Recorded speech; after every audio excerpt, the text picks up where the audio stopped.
Hello అండి.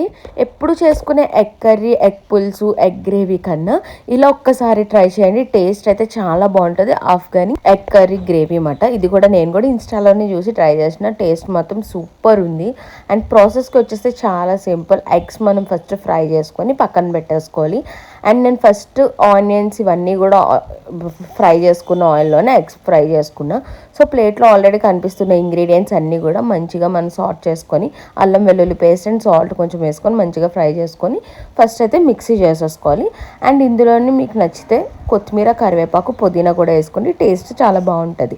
And అదే ఆయిల్లో స్పైసెస్ వేసుకొని అండ్ ఆల్రెడీ మిక్సీ చేసి పెట్టుకున్న మనం పేస్ట్ యాడ్ చేసుకొని అందులో స్పైసెస్కి మన కారం తగ్గట్టుగా గరం మసాలా, ధనియాల పొడి, కారం, ఉప్పు అన్నీ వేసుకొని ఒక 2-3 మినిట్స్ మనం సార్ట్ చేసుకోవాలి.